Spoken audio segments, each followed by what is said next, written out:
Welcome to Emavira Audiobooks.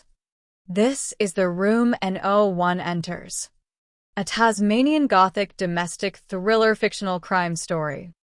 A story of a mother's 20 years of beautiful, public grief, the daughter who never left her side, and the terrible arithmetic of love and attention that waited quietly behind that door the whole time. Pour something warm, let the harbor wind rattle the windows in your imagination, and let's begin. Every visitor to Evelyn Rook's house on Battery Point was, sooner or later, shown the same locked door at the top of the main staircase. And every visitor received the same soft, well-worn explanation, delivered with one hand resting on the brass fitting as though it were a wound she was still, gently, protecting. The room beyond, Evelyn would say, had belonged to her eldest daughter, Claire, who had vanished 20 years ago at 19, and she had never been able to bring herself to open it since. "I call it the good daughter room," she would tell them. She was the good one, the steady one. "I keep it exactly as she left it, in case some part of her ever finds her way home."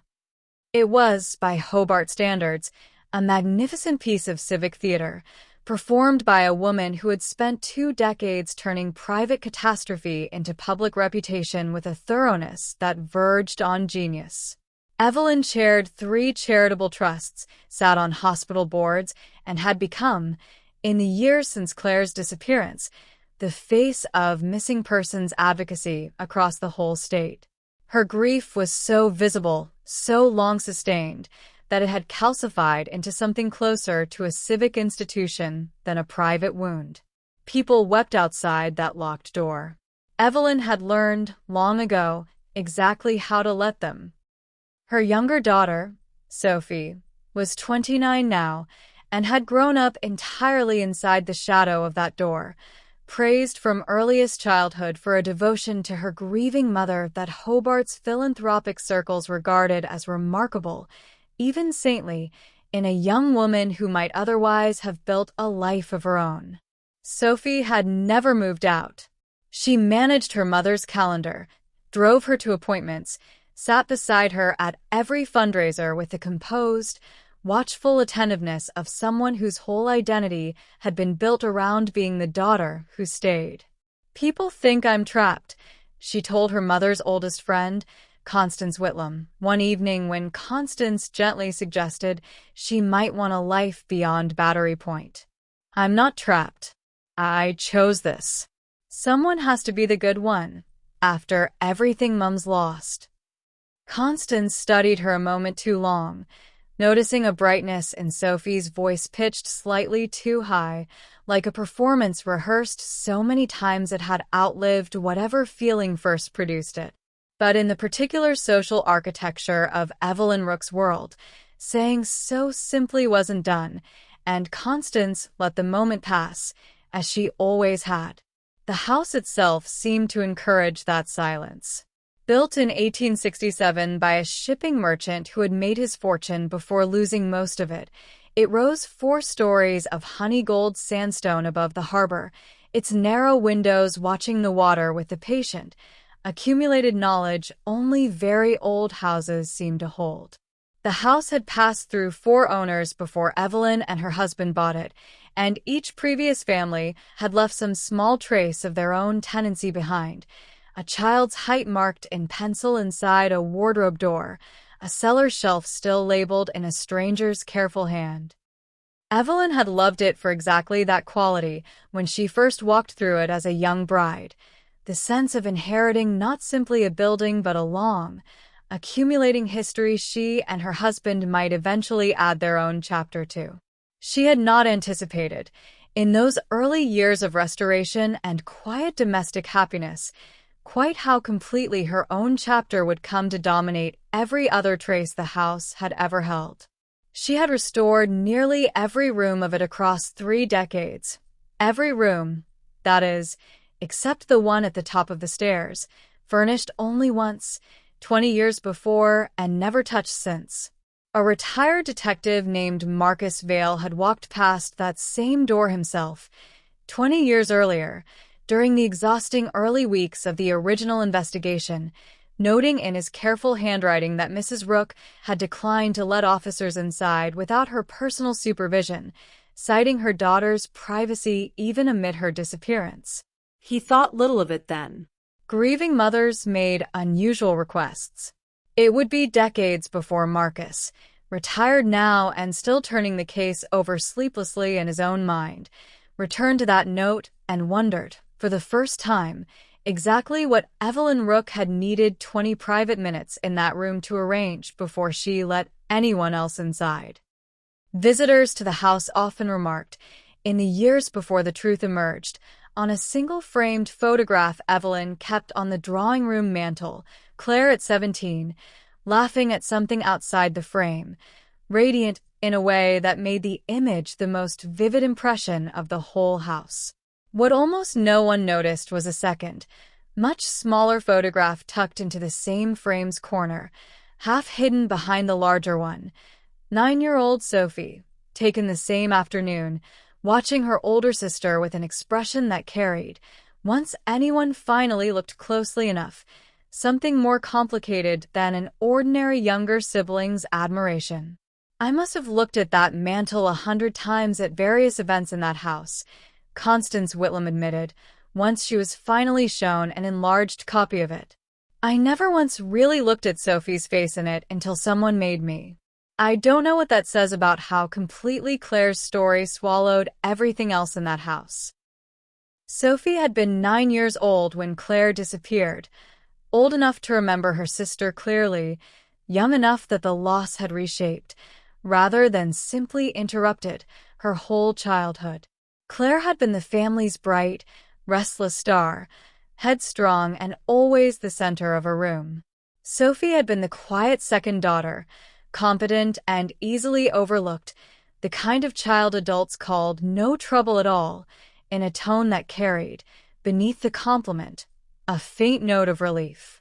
Claire's disappearance changed that arithmetic entirely. Evelyn, devastated, turned toward her surviving daughter with an intensity of attention Sophie had never before experienced, and 9-year-old Sophie, starved without quite knowing it for exactly this kind of focus, discovered in the wreckage of catastrophe something that felt disturbingly close to reward. Her mother needed her now, watched her, worried over her, praised her devotion in front of dignitaries and patrons, held her hand at dinners in a way she rarely had before. It was not a connection Sophie ever named, even to herself.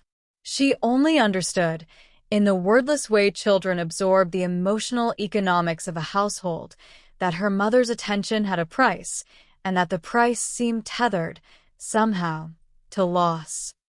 Sophie's primary school teacher from the year of Claire's death, a woman named Judith Farr, would later offer an account that Nina described as one of the most quietly devastating pieces of testimony she collected across the entire investigation. She stopped drawing pictures of her family with Claire in them almost immediately, Judith recalled, consulting an old folder of classroom artwork she had, for reasons she could no longer fully explain, kept for over 2 decades. Before, every family drawing had 4 figures. Within a month, every drawing had 3, and Sophie in every single one of them was drawn holding her mother's hand, right in the center of the page, considerably larger than she'd ever drawn herself before.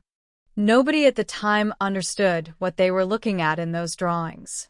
Long before any formal investigation, Sophie herself would later admit, in her most candid moments with a court psychiatrist, to recognizing something troubling in her own reactions as early as her mid-teens, a sharp, unwelcome spike of something close to jealousy whenever her mother's grief seemed, briefly, to soften around some new source of warmth. There was a girl who used to help Mom with a Trust's newsletter, years before any of what happened later, Sophie admitted. I was maybe 15. I remember feeling something so ugly and so immediate it frightened me. Nothing happened to that girl. I want to be clear about that. She just finished her placement and moved on the ordinary way people do. I remember being almost devastated by relief when she left, and I didn't understand, at 15, what that relief actually meant about me. By adulthood, the pattern had calcified into an identity Sophie wore as comfortably as her own name. She was the good daughter, the steady one, the one who stayed, and she had built an entire adult life around the single, unexamined premise that her mother's continuing need for her was the only stable ground she had ever fully trusted.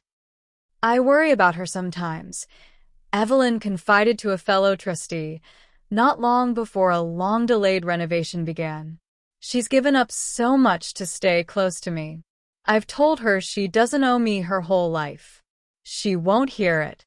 What Evelyn did not say, and perhaps could not fully let herself know, was the truth beneath that observation, that some watchful part of her had also never quite wanted Sophie to hear it, because a Sophie who left, who built a life beyond those sandstone walls, was a Sophie whose devotion Evelyn could no longer be entirely certain of.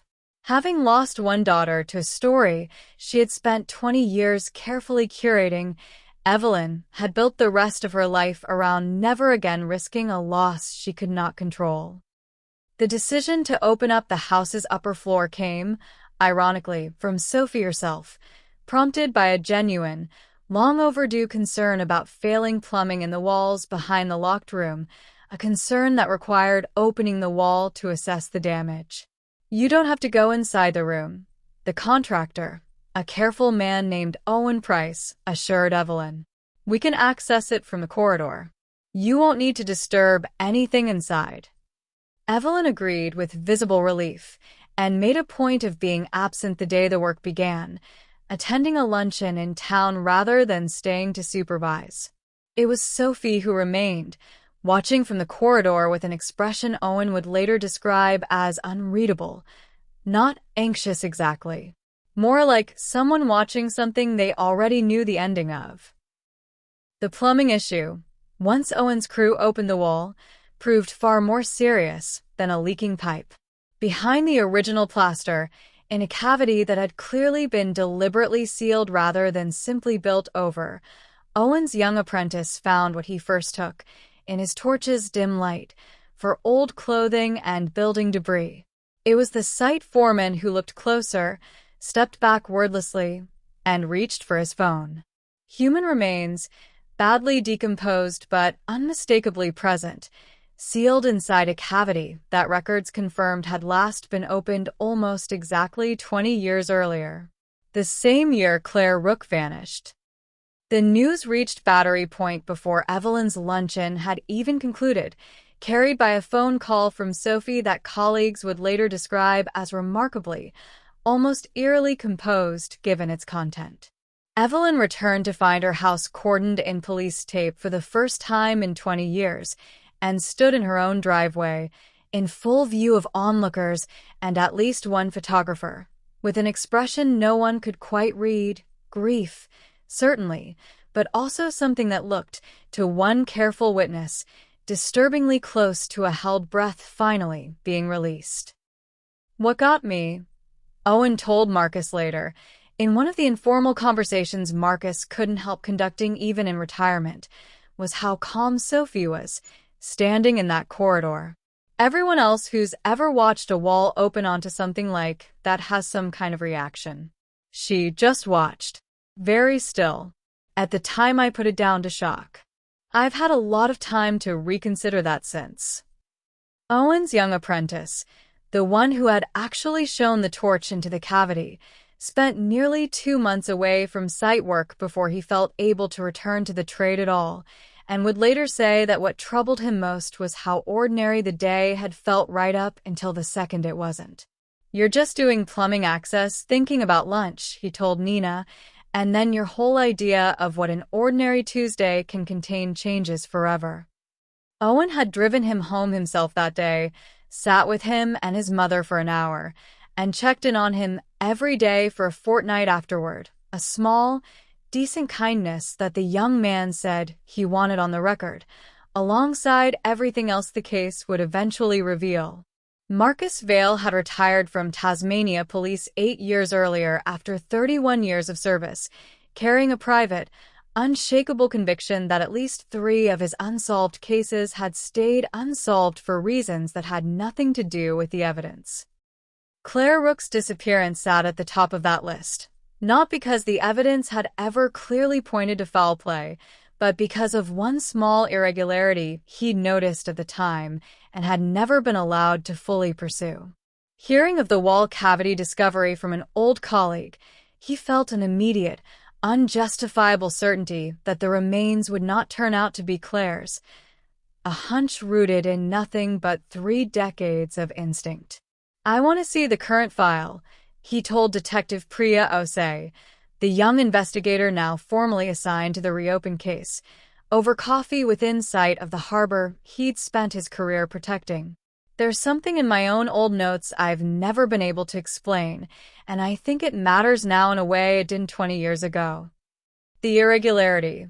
When Marcus finally located it in copies of the original file he'd kept, against protocol, telling himself for years it was simple habit rather than unfinished business, concerned a single interview transcript. 11 days into the original investigation, a young woman then boarding with the Rook family had described tension between Claire and her mother in the weeks before the disappearance. The transcript existed in Marcus's personal copy. It did not exist anywhere in the file Tasmania police currently held.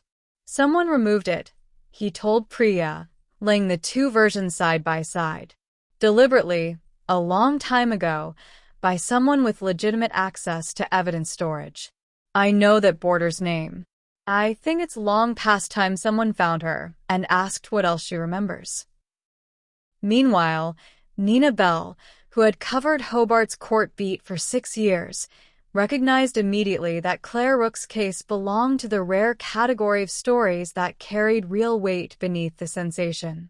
Working from public records and a handful of contacts in Hobart's philanthropic circles, she began assembling a list of young women who had, across the 2 decades since Claire's disappearance, lived with the Rook family in various informal capacities: boarders, charity placements, one au pair, and found, with mounting unease, that a striking number of them had simply vanished from ordinary public record afterward.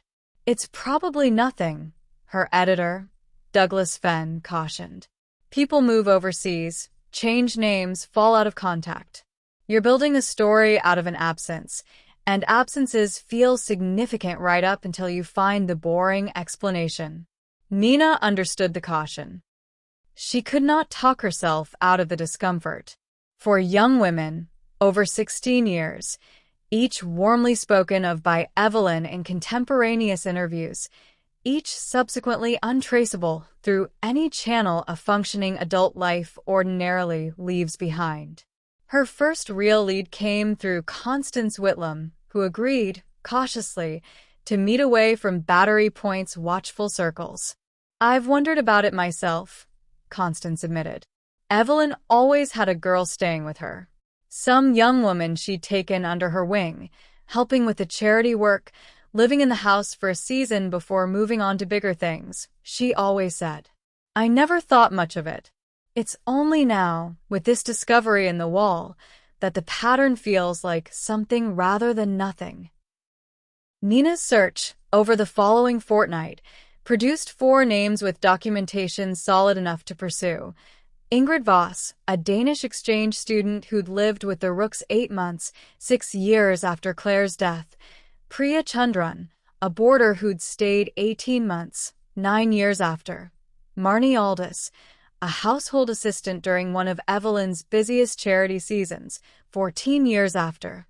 And, most recently, Freya Lund, who had left the household barely 3 years earlier, and whose family had not heard from her since. "She used to call every week," Freya's mother told Nina in a fraught call from Launceston. "Then once a month, then nothing. Mrs. Rook told us Freya had gone traveling, wasn't ready to reconnect yet. We believed her. Why wouldn't we? She wrote us the loveliest letters about how proud she was of Freya. The mother's voice caught on a realization crystallizing in real time. We haven't heard Freya's actual voice in 3 years. We've only ever heard Mrs. Rook's account of her. The pattern, once Nina laid the 4 cases side by side, was disturbingly consistent. Each young woman had arrived during a period of personal vulnerability, homesickness, financial strain, family estrangement, and had been drawn, with what everyone described as genuine warmth, into Evelyn's orbit as a kind of surrogate daughter. Each had then departed, according to Evelyn's own consistent account, for entirely plausible reasons. And each had subsequently become difficult or impossible to independently verify as still living an ordinary life anywhere at all. 4 names is not 4 bodies, Priya Ose cautioned, when Nina finally brought her findings to the reopened investigation rather than publishing prematurely. But it's considerably more than coincidence, and it's 4 more names than I'm comfortable leaving unexamined, given what's just been found inside that woman's own wall. Nina's search for Ingrid Voss, the Danish exchange student whose 8-month stay had supposedly ended with a happy return home to Copenhagen, eventually led her to a video call with Ingrid's younger sister, Marte, who had spent 6 years quietly certain that something about the account had never fully added up. She wrote to us less and less near the end, and when she finally came home, she wasn't the same person, Marte said, her English careful despite the weight of the subject. She wouldn't talk about Hobart at all. We assumed something difficult had happened, some falling out, and we respected that she didn't want to discuss it. It never occurred to us that something difficult might mean what it apparently now means. She's been missing herself for 4 years, Ms. Bell. We were told, gently, that adults are allowed to disappear if that's what they choose. I never believed that. A similar unease had lived for 9 years in Ravi Deshmukh, who had shared a flat with Priya Chandran in her final year of study and who remembered the night she turned up at his door with a single bag, refusing to explain why she needed to leave the Rook house immediately. She stayed with me 3 weeks, Ravi told Nina.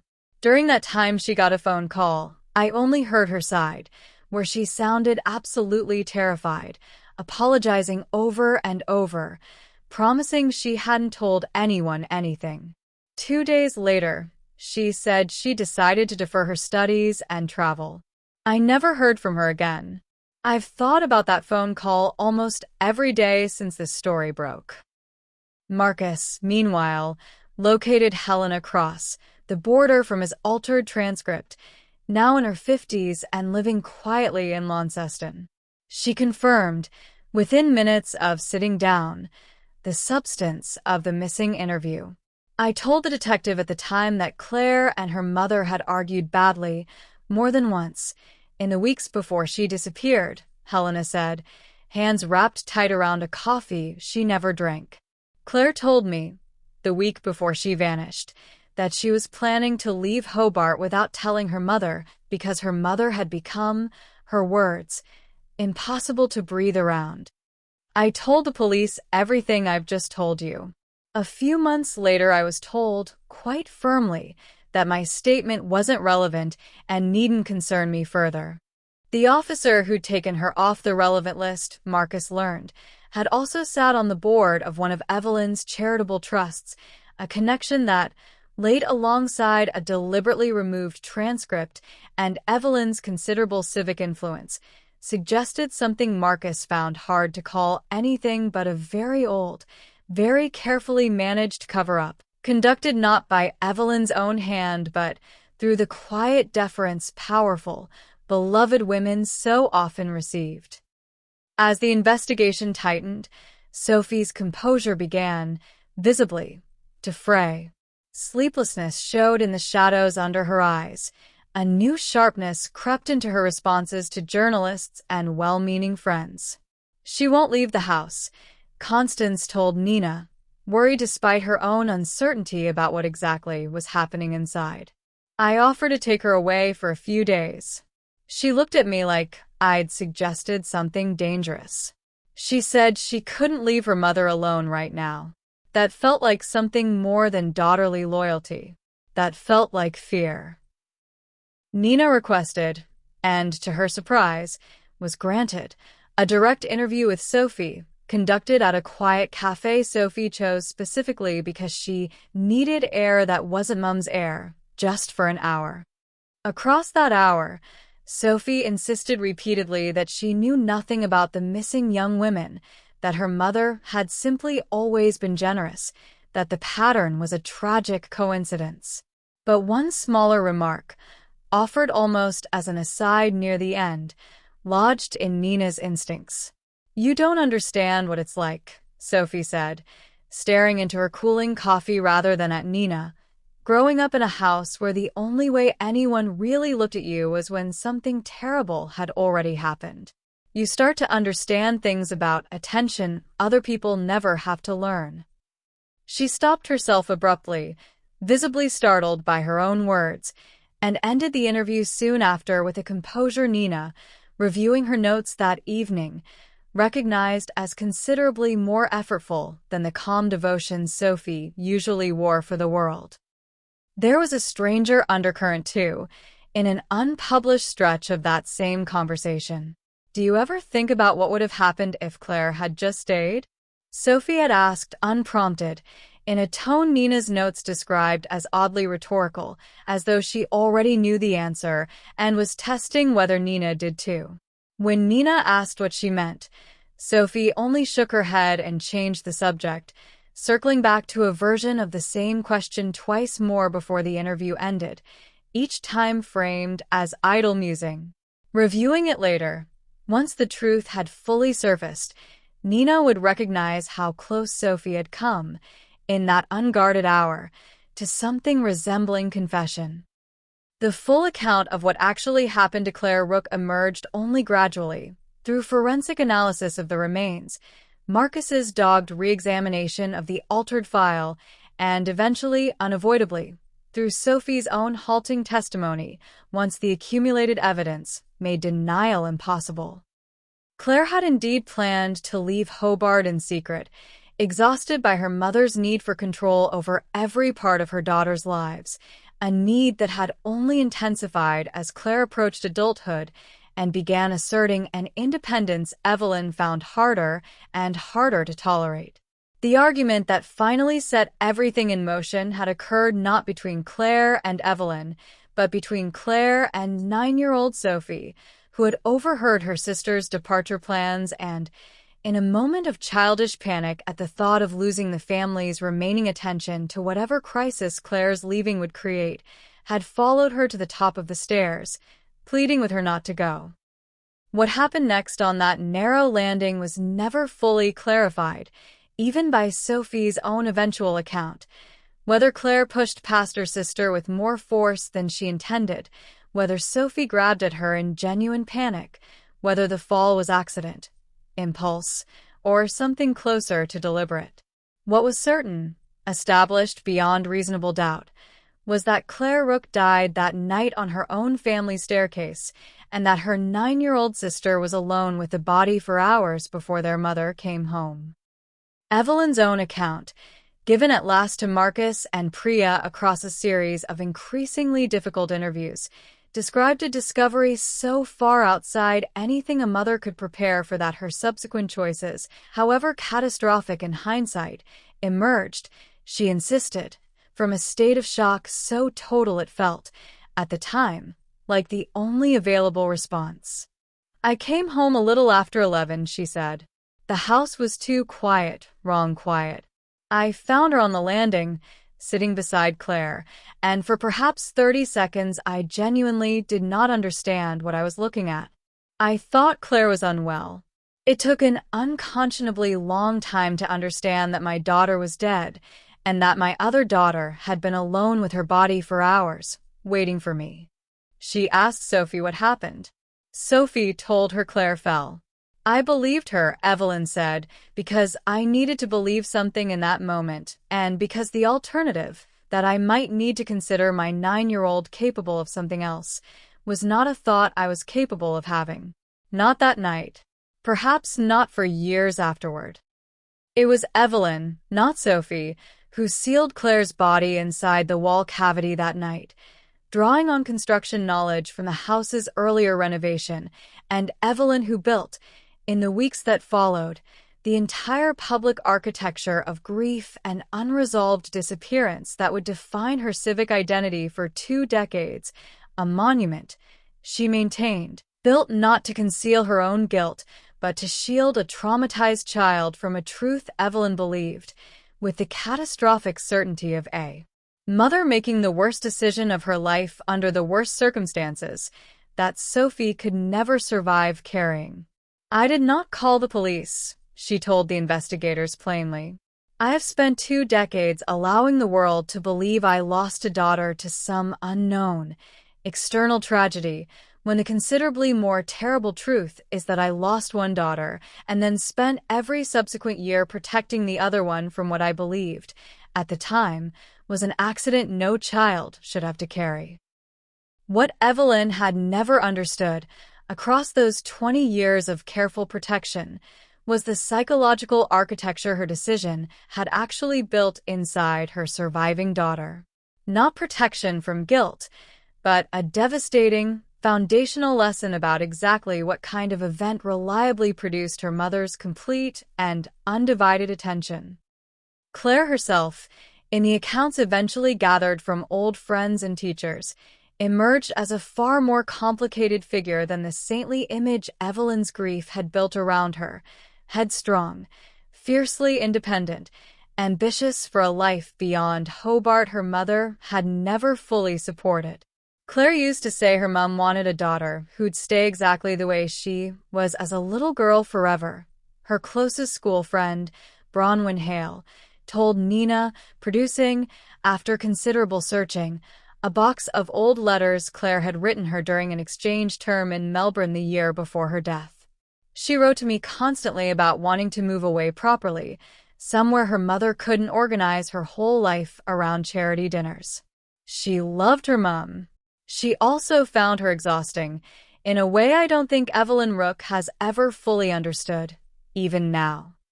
Those letters, once handed to the investigation, corroborated exactly what Helena Cross had tried and failed to tell police 20 years earlier, that Claire's departure had been long planned rather than any sudden, unexplained vanishing, and that the comforting mystery Evelyn had spent 2 decades allowing Hobart to believe in had never actually existed at all. The full, horrifying scope of what Sophie had done across the 16 years that followed emerged through Nina's continued digging and the forensic examination of records connected to the 4 missing women, confirming, with devastating specificity, that Ingrid Voss, Priya Chandran, and Marnie Aldous had each, in turn, met fates connected directly to Sophie, drawn close to the household during periods when Sophie perceived her mother's attention drifting toward some visiting girl's warmth, rather than remaining fixed on her own carefully cultivated devotion. "I never planned any of it, not really, not the way people are going to want to believe," Sophie later told Detective Osei. "It happened the first time almost by accident, the way Claire happened, except by then I understood exactly what would follow. I understood Mum would grieve publicly, beautifully, in a way that made the whole world watch her, and that some of that watching would land on me too. I told myself every single time that it was the last time. I believed that, honestly, for years at a stretch between each one." Marnie Aldous's disappearance, 14 years after Claire's death, had prompted the most formal police response of any of the 4 cases because her sister, Colleen, had reported her missing within days rather than accepting Evelyn's account of a sudden, unannounced departure, a persistence that produced only a brief, inconclusive inquiry, closed within a month for lack of evidence.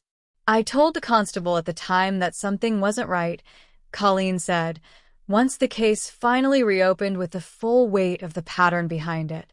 "Marnie called me the week before she vanished, sounding frightened in a way I'd never heard, said she thought Sophie Rook had started following her, watching her flat. I told her to come stay with me. She said she would, once she'd sorted a few things out at the house first. That was the last time I ever spoke to her.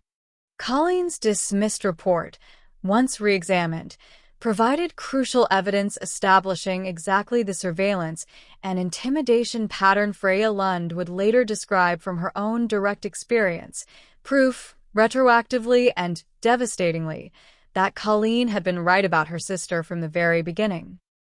Freya Lund, the most recent, and the only one to survive, was found living under a changed name in regional Victoria, having fled the household 18 months earlier after a confrontation with Sophie too frightening and too far from anyone she trusted to report to police at the time. Her account gave investigators their clearest first-hand picture of Sophie's method.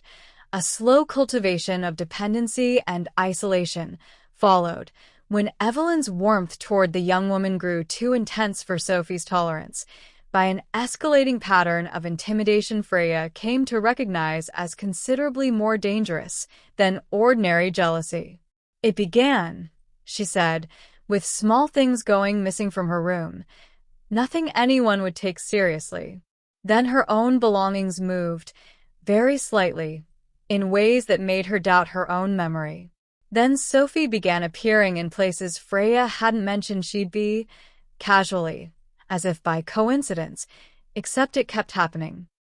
The confrontation that finally drove her to flee came late one evening in the corridor outside her room, Sophie blocking her path with a stillness more frightening than any shout.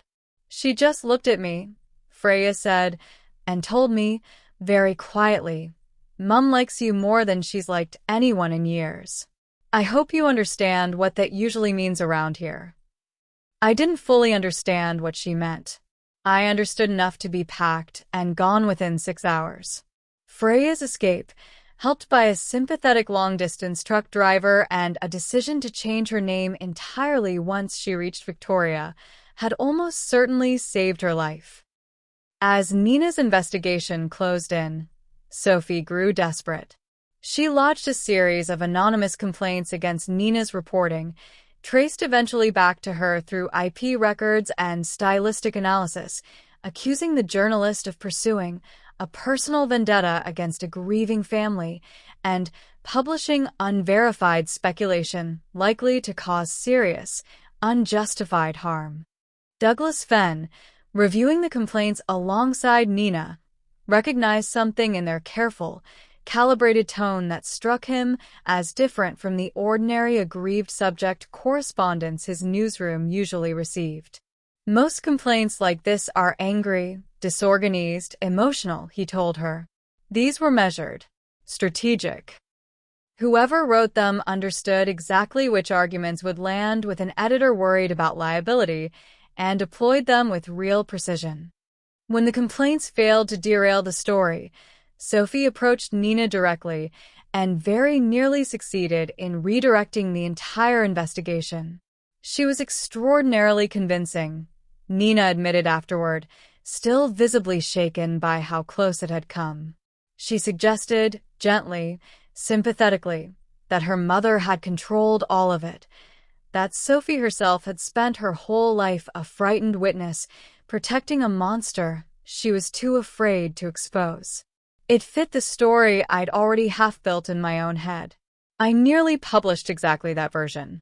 It was only Marcus's stubborn insistence on the timeline, on which daughter had actually been present at each disappearance, that stopped me before I did something I could never have taken back. It was this near miss, more than any single piece of evidence, that convinced Priya Ose's investigation to move urgently against Sophie herself, rather than the version of the story Nina's early reporting had almost pointed toward, the recognition that Hobart's most sympathetic public figure had, in fact, been shielding not a victim but the person responsible for every loss the city had spent 2 decades grieving alongside her. Priya, wrestling with the fear of moving too soon against a woman whose public sympathy still ran far ahead of her circumstantial case, kept running the timeline again and again. Every version confirmed the same thing, she told Marcus, and every version still felt almost impossible to accept. Marcus offered her the counsel he wished someone had given him more consistently across his own long career. "The evidence doesn't care how sympathetic she seems," he said. "Trust the timeline. Trust what Freya told you, and what Colleen Aldous told you, back when no one believed her either. The public sympathy is real. It was never actually evidence." That conversation gave Priya the confidence to seek a warrant for the one place no investigator had ever been permitted to search, the locked room at the top of the stairs. The magistrate who ultimately granted it, a careful and famously exacting jurist named Justice Owen Bartle, required an unusually extensive briefing before he would sign the order. I remember standing in his chambers at nearly 10 at night, walking him through Freya's statement, Colleen's original dismissed report, Helena Cross's suppressed transcript, all of it laid out in sequence, Priya told Marcus afterward. He asked me at one point whether I was entirely certain, given who we were talking about. I told him I wasn't certain of anything except that the evidence demanded we look properly inside that room, and that if I was wrong, I would rather be wrong having looked than right having been too cautious to ask the question at all.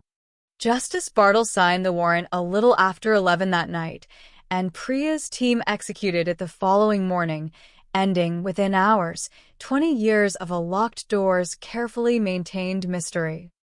Detective Osei's team executed that warrant 3 days after Freya Lund's testimony was fully documented and found inside, behind the door Evelyn had kept sealed for 20 years, ostensibly to preserve Claire's memory undisturbed. Not the shrine the public had long imagined, but a room used, across the intervening decades, for something considerably more troubling.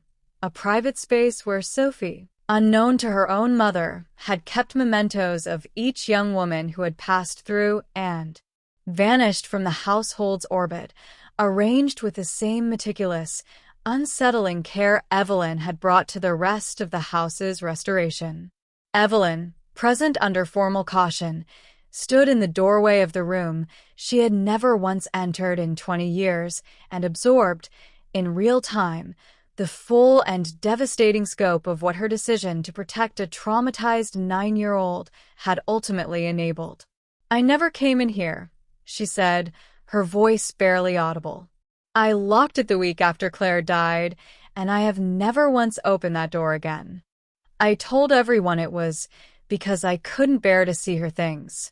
I understand now that some part of me was also, perhaps, afraid of exactly what I might find if I ever did." Sophie was arrested that same afternoon at a cafe 3 streets from the house and offered no resistance. "I used to imagine it sometimes," she told the arresting officers, with a strange, exhausted calm several present would later describe as almost like relief. "Being caught. I always thought I'd be more frightened than I actually feel right now. I think some part of me has been waiting 20 years for someone to finally make me stop." Her psychiatric evaluation, conducted by a court-appointed forensic psychiatrist named Dr. Adoran Week, described one of the more complex trauma attachment profiles the doctor had encountered in 20 years of practice. "What I observed," Dr. Nweek told the court, "was not a woman without empathy in any general sense, but a woman whose entire attachment system had been catastrophically shaped at a critical developmental age around a single devastating lesson, that maternal attention was conditional, scarce, and directly tied to loss. This is not an excuse for what she did. It is an explanation the court is obligated to weigh, because the difference between excuse and explanation matters enormously to how we understand both her culpability and any realistic possibility of rehabilitation." Dr. Nweek also noted, with particular significance, that Sophie displayed genuine, unfeigned remorse specifically toward Freya Lund, the one victim who had survived to describe her ordeal directly, while showing a markedly more detached effect discussing the earlier deaths, a distinction reflecting how gradually the pattern had calcified across 16 years. from a single catastrophic act into something Sophie had come, disturbingly, to experience as a manageable, repeatable solution to her own persistent fear of losing her mother. Sophie herself described the process during the assessment as building a different story every single time and half believing each one while I was telling it to myself. With Ingrid, I told myself it was an accident, like Claire. By the time it was Priya, I couldn't quite believe the accident story anymore, so I told myself instead that these girls were taking something from me that was rightfully mine. That story got easier to believe each time, which I understand now is the most frightening part of everything I've told you. Nina, reflecting later on the months she'd spent assembling the case, admitted she had wrestled privately with a discomfort she rarely shared even with her editor, her own professional excitement at a story this significant sitting uneasily beside the human cost of uncovering it. I remember sitting in my car after Marte Voss's video call, just sitting there for 20 minutes before I could make myself drive home, she told a journalism panel afterward. I had just told a woman her sister was very likely dead after 6 years of being gently told to accept an explanation that didn't fit. That's not a triumphant moment for a journalist, whatever the eventual scale of the story. At trial the following spring, the defense did not dispute the facts, arguing instead for diminished culpability rooted in one specific, singular failure. A 9-year-old left entirely without support to process her sister's death, raised inside a household that had, however unintentionally, taught her that catastrophic loss was the most reliable currency for her mother's love. The prosecution, while acknowledging the tragedy of Sophie's own childhood, maintained that the calculated, repeated nature of the subsequent killings, spanning 16 years and multiple deliberate victims, demonstrated a capacity for planning and concealment entirely inconsistent with genuine diminished responsibility. Evelyn herself testified for 3 difficult days, marking the final, complete collapse of the identity she had spent 2 decades constructing. She was charged separately with concealing a death and perverting the course of justice and received, ultimately, a suspended sentence in recognition of both her advanced age and the court's acknowledgement that her original decision, catastrophic as its consequences were, had been made under circumstances of genuine, extreme psychological distress rather than calculated self-interest. The jury deliberated 7 days. We spent the first 2 days almost entirely on the diminished responsibility question, one juror told Nina afterward. Nobody wanted to be cruel to a woman who'd clearly suffered something horrific as a child. But we kept coming back to the same problem, 4 separate young women, 16 years apart, each requiring planning, concealment, deception sustained over months or years. That's not one moment of panic. That's a pattern. Sophie was convicted on 3 counts of murder and 1 count of attempted murder relating to Freya Lund's ordeal, and sentenced to life imprisonment with a non-parole period of 28 years. Justice Helena Ward, delivering sentencing remarks that ran nearly 40 minutes, addressed the tension at the very heart of the case. The court accepts, she said, that the defendant's psychological development was profoundly and tragically distorted by circumstances she did not create and, at 9 years old, could not possibly have been expected to withstand without intervention that was never provided to her. The court equally cannot accept that this history erases the sustained, deliberate, and repeated nature of the harm inflicted on 4 young women across 16 years, each of whom arrived in a position of genuine vulnerability and trust. Sophie, invited to address the court before sentence was passed, turned not to the judge, but to the small section of the gallery where the victims' families sat together. "I know there is nothing I can say that changes anything for you," she told them. "I am not going to ask you to forgive me, because I don't believe that's something I have any right to ask for. I only want you to know that I understood every single time that I was doing something unforgivable, and I did it anyway, and I have no explanation that makes that acceptable. Only an explanation for how I became someone capable of it. Evelyn, seated in the gallery for that final reckoning, was observed by several journalists to weep silently and continuously through it, grief that carried none of the practiced, performative quality her public mourning had worn for 2 decades, but which Nina, watching closely, recognized as something considerably more raw and, in its own devastating way, more genuinely earned than anything Evelyn had shown the public before. Ravi Deshmukh, whose account of Priya Chandran's terrified final weeks had provided such crucial corroborating detail, traveled from Sydney to give evidence in person during the trial's 2nd week, describing the experience afterward as one of the strangest of his life. "I keep thinking I should have done more," he told Nina once his testimony was over. "Called the police myself, pushed her harder to explain what was happening. I was 22. I didn't have the first idea what I was actually looking at. I've had to make my peace with the fact that hindsight makes villains of people who were simply young and frightened, doing their best with information they didn't have the tools to properly interpret at the time." His testimony, precisely dated through his own preserved diary entries, closed a critical gap in the timeline connecting Priya's final weeks of terror to the pattern investigators had, by then, established beyond doubt across all 4 cases. Evelyn's 3 charitable trusts, which had raised and distributed millions of dollars toward missing persons advocacy across Tasmania, dissolved in the raw weeks that followed, their remaining funds transferred to independent organizations with no connection to the Rook name. "We had to ask ourselves an extraordinarily uncomfortable question," said the board's chair, at a press conference Nina described as one of the strangest of her career.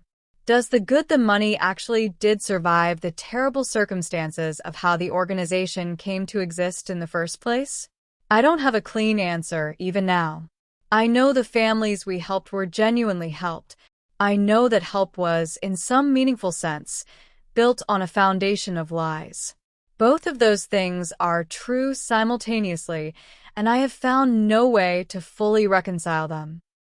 Nina's own published account of the case, which would go on to win state journalism honors the following year, closed not with the verdict but with a final conversation with Freya Lund in the quiet Victorian town where she'd rebuilt her life. "I think about the others constantly," Freya said. "I got out. I don't fully understand why I got out and they didn't, beyond luck and timing and some instinct that told me to run before I understood exactly what I was running from. I don't think that makes me special. I think it just makes me lucky." Nina's closing reflection, offered in the investigation's final pages, dwelt less on Sophie's individual culpability than on the larger, more uncomfortable question the case had forced an entire city to confront. "Evelyn Rook's grief was real," she wrote. "That was never the deception. The deception was allowing that real grief to become a shield so complete that an entire city stopped asking the questions a missing girl's case should always keep asking, for exactly as long as it takes to find an honest answer." In the years that followed, the victims' families, Marte Voss joining by video call from Copenhagen, Priya Chandran's parents traveling down from Sydney, Freya Lund attending in person whenever her healing allowed it, quietly formed a small, informal circle of their own, and eventually established a scholarship in the 4 young women's collective memory, administered independently of the Rook name, supporting international students far from home. "We don't really talk about the case itself. Most of the time we're together," Colleen Alda said. "We talk about them. About Marnie's terrible taste in music, about how Priya used to make everyone laugh at the worst possible moments. It turns out the people who understand that need best are the other families carrying exactly the same weight." The sandstone house on Battery Point sold within the year, its new owners renovating the upstairs corridor beyond recognition. The locked room no longer exists in its original form, absorbed into a larger suite whose occupants know the house's history only the way most of Hobart now does. a notorious case, a name in the occasional true crime documentary, a house people slow their cars to look at before driving on. Helena Cross's suppressed statement also prompted a formal internal review within Tasmania Police, examining how a legitimately obtained witness statement had come to vanish from an active investigation file. The retired Constable Marcus had identified a woman named Diane Roskell, agreed, reluctantly, to speak about the pressures she'd felt as a young officer working a case involving one of Hobart's most prominent families. "I'm not going to pretend there was no pressure," she admitted. "Nobody handed me an instruction. Nothing so crude as that. But you learn, in a small city, which families you tread carefully around.